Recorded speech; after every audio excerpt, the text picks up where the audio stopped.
प्यारे बच्चों, अधिगम आकलन की चतुर्थ इकाई के अंतर्गत हम अध्ययन कर रहे हैं पोर्टफोलियो के संदर्भ में। पोर्टफोलियो के संदर्भ में हमने जाना कि यह एक ऐसा दस्तावेज होता है जिसके माध्यम से हम एक निश्चित समयावधि में व्यक्ति के द्वारा किन किन गतिविधियों का निर्वहन किया गया है और किस क्षेत्र में वह विशिष्टता दिखा रहा है, इसका पता उससे संबंधित सहेजे गए रिकॉर्ड के माध्यम से होता है। चाहे आप छात्र का रिकॉर्ड संभाल के रखें या संस्था अपने अध्यापक, अपने कर्मचारियों का रिकॉर्ड संभाल के रखे या संस्था के द्वारा स्वयं अपने संस्था से संबंधित दस्तावेजों को संभाल के रखा जाए। तो जितने भी फाइल वर्क किया जाता है जिसके अंतर्गत आपके एक निश्चित समय में की गई गतिविधियों से संबंधित दस्तावेज संभाल के रखे जाते हैं, उसको व्यवस्थित स्वरूप में रखकर और उससे संबंधित एक संपूर्ण विवरण को तैयार करके पोर्टफोलियो में चस्पा करना पोर्टफोलियो के अंतर्गत आ जाता है। अब बात आती है कि इसकी जो आवश्यकता का भी हमने अध्ययन किया, उसमें किन विशेष चीज़ों की यह पूर्ति करता है। सबसे पहले जब आप पोर्टफोलियो बनाते हैं तो यह आपको सेल्फ लर्निंग के लिए मोटिवेट करता है, क्योंकि पोर्टफोलियो में सजोए गए दस्तावेज आपको आपकी प्रोग्रेस को बता रहे होते हैं।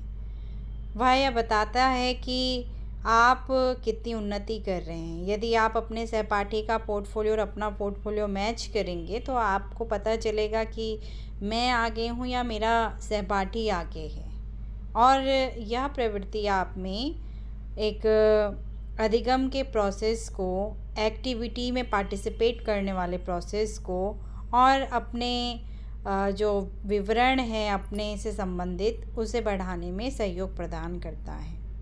ये आपको आपका स्वयं का मूल्यांकन करने का भी अवसर देता है।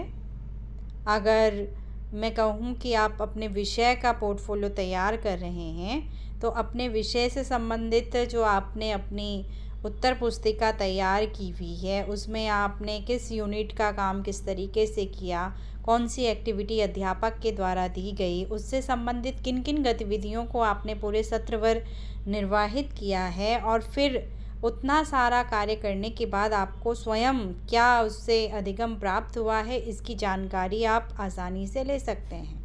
तो हमारे द्वारा जो भी कार्य व्यवस्थित रूप से किसी दस्तावेज के रूप में, चाहे वो डिजिटल रूप में हो चाहे वो आपकी हार्ड कॉपी के रूप में हो, संभाल के रखा जा रहा है, उसको आप पार्श्व चित्र का नाम दे सकते हैं, जो आपकी एक पूरी रूपरेखा को प्रस्तुत करने का कार्य कर रहा है।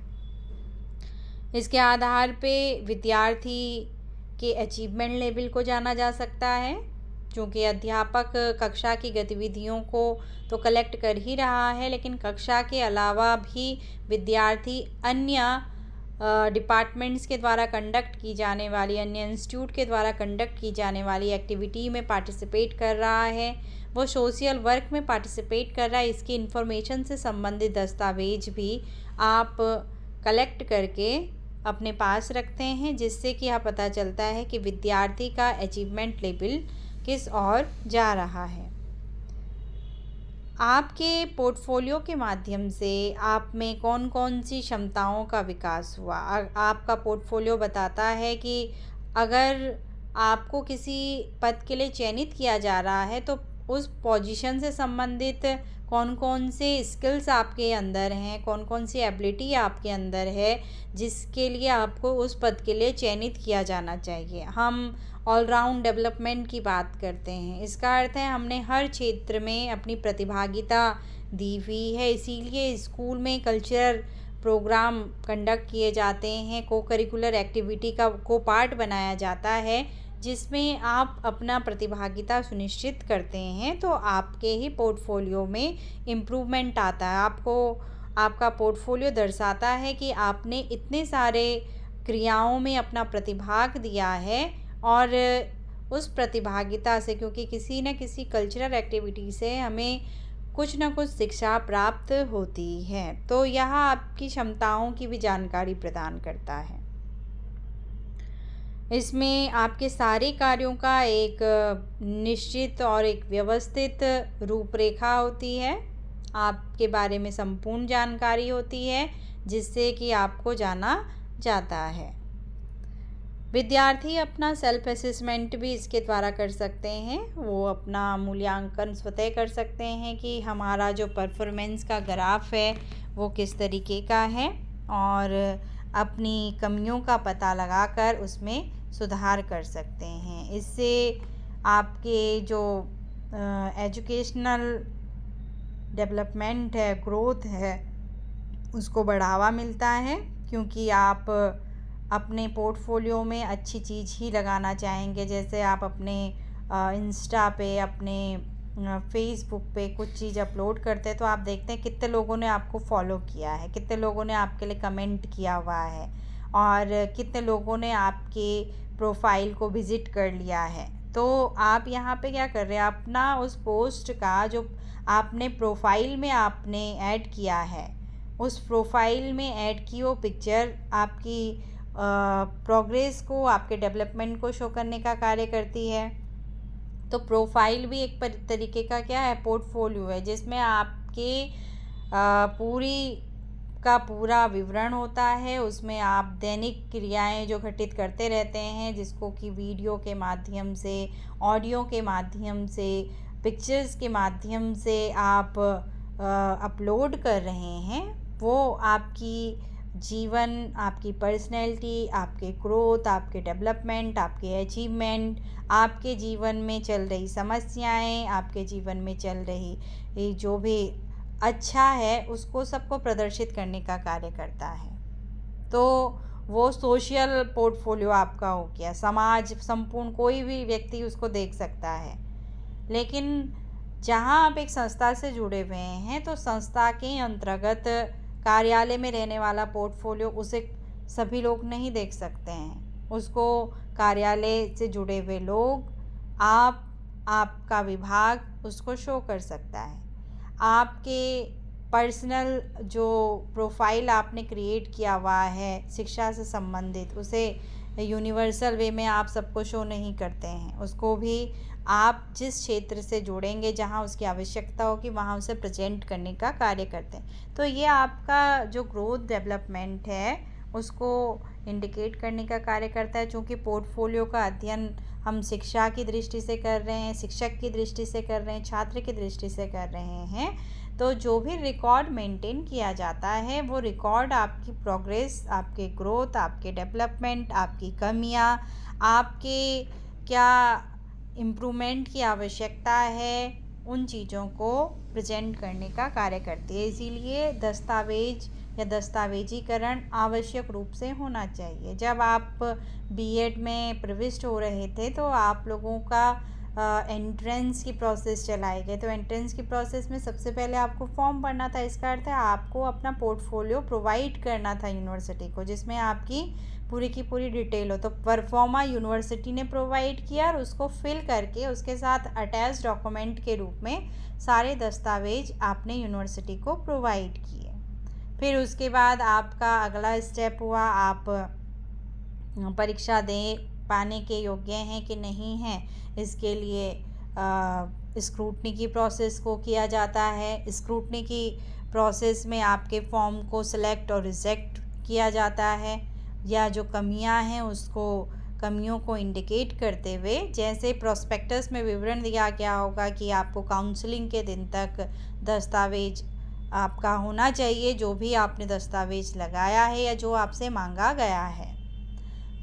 उसके बाद आपने अगेन एंट्रेंस क्वालिफाई किया और आपका काउंसलिंग स्टार्ट हो गई। तो काउंसलिंग के दिन आप ओरिजिनल डॉक्यूमेंट के साथ में अपने सारी जो विवरण आपने दिया था उसकी वास्तविक जांच होती है, और वास्तविक जांच में भी यदि आप सही पाए जाते हैं तो आप प्रविष्ट हो जाते हैं। प्रविष्टि के पश्चात आपसे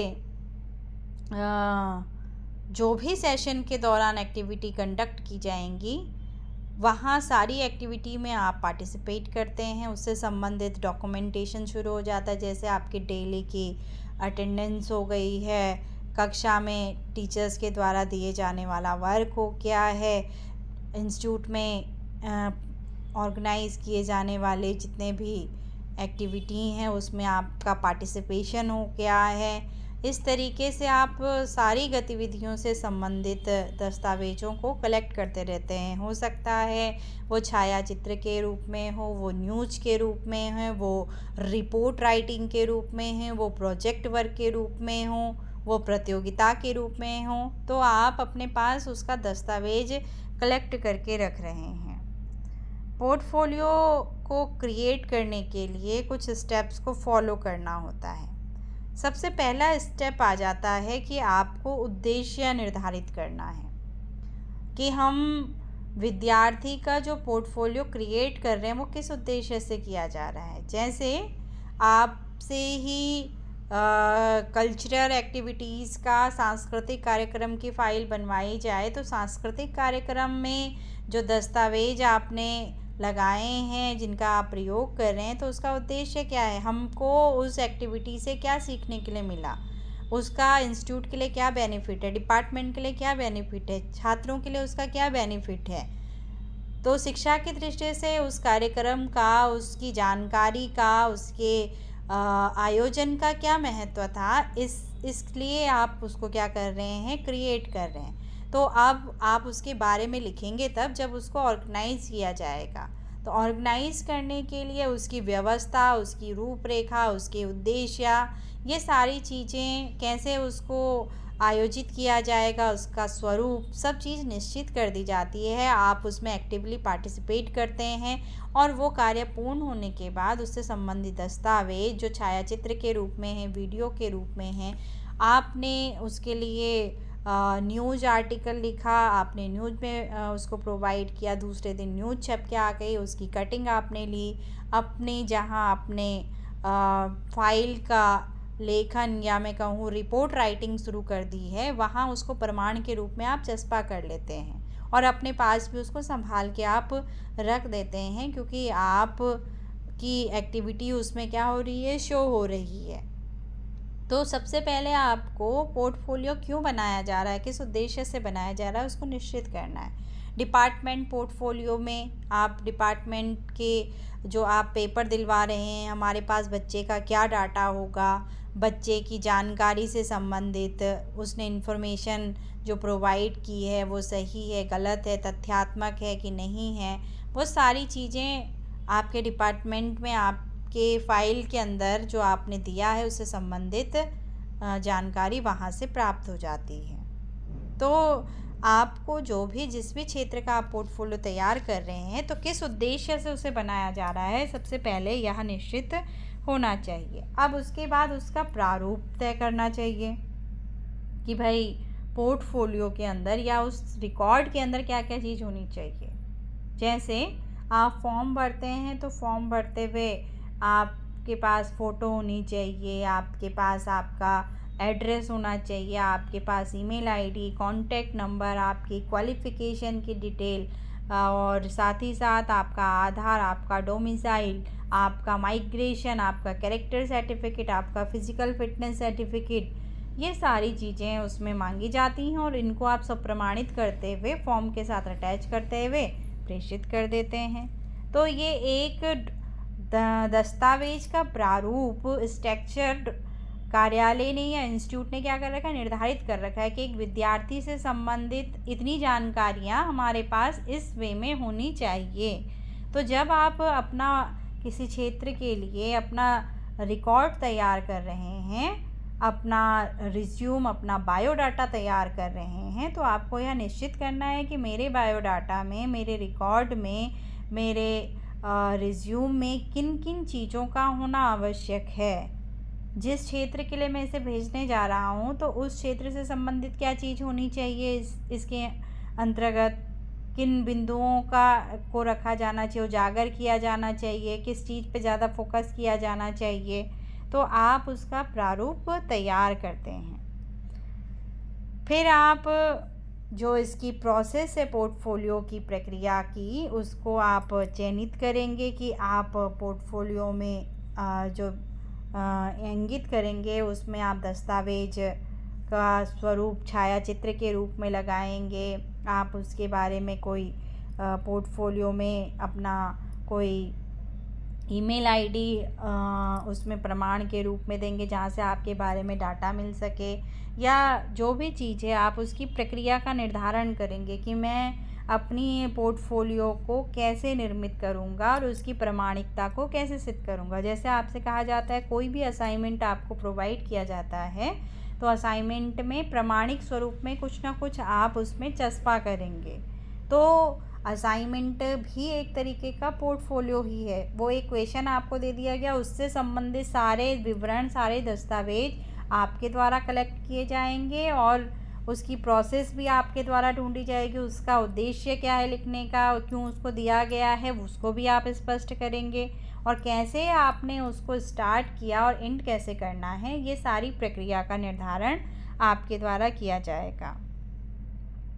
अब आप उसे कैसे मेंटेन करेंगे, रख रखाव कैसे होगा उसका, इसको ध्यान में रखा जाएगा कि आपका दस्तावेज अगर आप किसी इंस्टीट्यूट को भेज रहे हैं तो आप उन डॉक्यूमेंट को ओपन करके ऐसे ही नहीं छोड़ देंगे, अभी तो उसको एक लिफाफे के अंदर बंद करेंगे, उसको अच्छे से चस्पा करके उसको आप क्लोज़ करेंगे और क्लोज़ करने के बाद आपने उसको क्या करना है, निर्धारित एड्रेस पे प्रेषित करना है। तो ये तो उसका रखरखाव था जो भेजने का। वहाँ से जब वो इंस्टीट्यूट के पास आया तो इंस्टीट्यूट ने उसकी रखरखाव की व्यवस्था के लिए अलमारी निर्धारित कर रखी है, फाइल निर्धारित कर रखी है, आपका इनरोलमेंट निर्धारित कर रखा है, इनरोलमेंट के अकॉर्डिंग आपका नंबर निर्धारित कर रखा है। वो सारी चीज़ें क्या हैं, व्यवस्थित हो रखी हैं। आप देखिए कि लाइब्रेरी में इतने सारे विद्यार्थी स्टडी करने के लिए जाते हैं, रोज़ किताबें लेते हैं, किताबें सबमिट करवाते हैं, तो कैसे लाइब्रेरी इतने सारे विद्यार्थियों के वहाँ जाने पर उनको पहचान के कि आपने किताब जमा की, आपने किताब नहीं जमा की, इसका पता कर लेती है। तो उन्होंने भी तो आपका पोर्टफोलियो क्रिएट किया हुआ है। आपने अपनी कक्षा का नाम बताया, आपने अपना नाम बताया और तुरंत आपके सामने आप क्या पूरा डिटेल, पूरा विवरण की फ़ाइल ओपन हो जाती है कि भाई आपने इतनी किताबें ली थी, इस डेट को किताब ली थी, आपने इस डेट में ये किताब सबमिट की, लेकिन अभी इतनी किताबें आपके पास बकाया हैं। तो कैसे पता चल जा रहा है? तो उसके लिए भी लाइब्रेरी के द्वारा क्या निर्मित किया गया है, पोर्टफोलियो निर्मित किया गया है। उसके बाद बारी आती है उसके प्रेजेंटेशन की। पोर्टफोलियो को कैसे हम क्या करेंगे, प्रेजेंट करेंगे। अगर सरकारी दस्तावेज है तो हर कोई व्यक्ति आके कहे कि मुझे भाई उसकी फ़ाइल दिखा दीजिए, तो आप सबको खोल के फ़ाइल नहीं दिखा सकते क्योंकि वो कार्यालय का दस्तावेज है। वैसे ही आपका जो रिज्यूम है, आपका जो डाटा है, जो क्वालिफ़िकेशन से रिलेटेड आपने क्रिएट किया हुआ है, कोई आपसे कहे कि आप दिखा दीजिए, कोई भी बाह्य व्यक्ति जिसको आप नहीं पहचानते हैं, जानते हैं, तो आप उसे शेयर नहीं कर देंगे व्हाट्सएप पे और फेसबुक पे कि ये मेरा बायोडाटा है। उससे क्या है, दस्तावेज चोरी होने का भी खतरा होता है। तो कैसे आपको उसको प्रेजेंट करना है, उसका जो डेमोस्ट्रेशन है वो किस तरीके का होना चाहिए, यह भी आपको निश्चित करना है। पोर्टफोलियो में कौन सी बात बताई जाएगी, कौन सी नहीं बताई जाएगी, कितनी बताई जानी चाहिए, कितनी नहीं बताई जानी चाहिए, यह भी निश्चित किया जाना चाहिए। जैसे आप देखते हैं कि आजकल आरटीआई का ज़माना है और कोई भी व्यक्ति किसी भी प्रश्न को उठाकर और किसी के बारे में व्यक्तिगत जानकारी मांगता है, तो उसमें ये नहीं है कि कोई भी महत्वपूर्ण दस्तावेज उठा के वैसे ही वहाँ पहुँच जाता है। वहाँ पर भी आपको ये समझना होता है कि पूछा क्या जा रहा है, क्या मांगा गया है, और उतनी ही चीज़ उठा के। तो आजकल जितने भी आप देख रहे हैं केस बहुत ज़्यादा बढ़ गए हैं, लोग एक दूसरे पे जालसाजी बहुत ज़्यादा करने लगे हैं, लोगों के बीच में मतभेद बहुत ज़्यादा अधिक होने लगे हैं। तो जहाँ आरटीआई ने लाभ देना था वहीं उसके अधिक क्या होने लगे हैं, नुकसान भी होने लगे हैं। तो ऐसी स्थिति में हमारा जो रिकॉर्ड का मैनेजमेंट है, रिकॉर्ड का व्यवस्थीकरण है, उसको कैसे किया जाना चाहिए ध्यान रखना है। कोई भी चीज़ इलीगल आप मत उसमें शो कीजिए। कोई भी चीज़ आप जो आप नहीं प्रूफ कर सकते हैं उसका ब्यौरा, उसका विवरण आपको देने की आवश्यकता नहीं है। आज क्यों इतनी प्रक्रिया बढ़ गई कि हर पोस्ट पे आपकी जांच शुरू हो गई है, सारी चीज़ें क्रिएट हो गई हैं। इसका अर्थ क्या है? जो रिकॉर्ड मेंटेन किया गया था या रिकॉर्ड जो रखा गया था उसको व्यवस्थित और सही रूप से क्या नहीं किया गया, रखा नहीं गया, तो उसका जो प्रदर्शन है वो भी स्वतः ही स्वाभाविक अच्छा नहीं होगा। तो आपने कैसे क्या किन चीज़ों को, किन तथ्यों को आपने यूटिलाइज़ करना है और जिससे कि आप उसको प्रमाणित भी कर सकें, ऐसे रिकॉर्ड को आपको अपने फाइल के अंदर, जिसे आप पोर्टफोलियो कहते हैं, उसमें कलेक्ट करना चाहिए। आपका पोर्टफोलियो समय समय पर क्या होना चाहिए, उसमें इम्प्रूवमेंट आना चाहिए, सुधार होना चाहिए, यानी उसे बढ़ना चाहिए। और जितना है 2 साल पहले जितनी चीज़ें थीं आज भी उतनी ही चीज़ें, ऐसा नहीं होना चाहिए। उसमें कुछ तो आपने इन 2 सालों में कार्य किया होगा, तो इम्प्रूवमेंट आपको आवश्यक रूप से करना है। और एंड में जब आप संपूर्ण पोर्टफोलियो आपका क्रिएट हो जाता है या आप किसी जगह अपने पोर्टफोलियो को भेज रहे हैं या उसका यूटिलाइज हो रहा है, तो मूल्यांकन अवश्य करना चाहिए कि मैंने सब चीज़ें इसमें इंगित कर दी कि नहीं कर दी हैं, सारी बातें मैंने सही उल्लेखित की हैं कि नहीं की हैं। इस चीज़ का विशेष ध्यान रखा जाना चाहिए। तो पोर्टफोलियो निर्मित करते हुए इन स्टेप्स को फॉलो करना होता है। फिर वो पोर्टफोलियो आपका असाइनमेंट ही क्यों ना हो, वो पोर्टफोलियो आपके व्यक्तिगत जीवन से जुड़ा हुआ कोई रिकॉर्ड क्यों ना हो, पोर्टफोलियो आपके किसी आवेदन के लिए क्यों ना हो, वो पोर्टफोलियो कार्यालय के लिए क्यों ना हो, वो पोर्टफोलियो आपके किसी व्यक्तिगत जीवन में किसी को इन्फॉर्मेशन देने के लिए क्यों ना हो। जैसे कि आजकल बहुत प्रचलन में आप देख रहे हैं, जो वैवाहिक रिश्ते देखे जा रहे हैं, वहाँ भी आपसे पहले आपका पोर्टफोलियो आपसे मांगा जाता है कि भाई अपना पोर्टफोलियो बताइए, जिससे कि हम आपके बारे में जानकारी प्राप्त कर सकें। तो कितना महत्वपूर्ण होता है रिकॉर्ड को मेंटेन करना और रिकॉर्ड को व्यवस्थित करना। और वही रिकॉर्ड आपका पूरा, व्यक्ति ने आपको देखा नहीं है, लेकिन व्यक्ति उसको देखने के बाद आपकी पूरी पर्सनैलिटी का, पूरे व्यक्तित्व का क्या कर लेता है, मूल्यांकन कर लेता है कि अमुक व्यक्ति कैसा होगा, अमुक व्यक्ति किस तरीके का होगा, व्यवहार कैसा होगा, विचार कैसे होंगे। वो संपूर्ण एक छोटा सा जो आपने 10 लाइनों में अपने सारे जीवन के सार को लिखकर और उसे पोर्टफोलियो बनाकर प्रेषित कर दिया है सामने वाले को, उतने से ही आपके पूरे जीवन का निष्कर्ष भी निकाल दिया जाता है। तो कितना महत्वपूर्ण है, अगर 10 लाइनें भी लिखनी हैं अपने बारे में, अपने जीवन के बारे में आपको, और उसे रिकॉर्ड के रूप में किसी को प्रोवाइड करना है, तो कितनी चीज़ों को आपको ध्यान में रखना है, वो इस स्टेप के अंदर आपको बताई गई हैं। तो ये था आपका छात्र पोर्टफोलियो निर्माण के सोपान।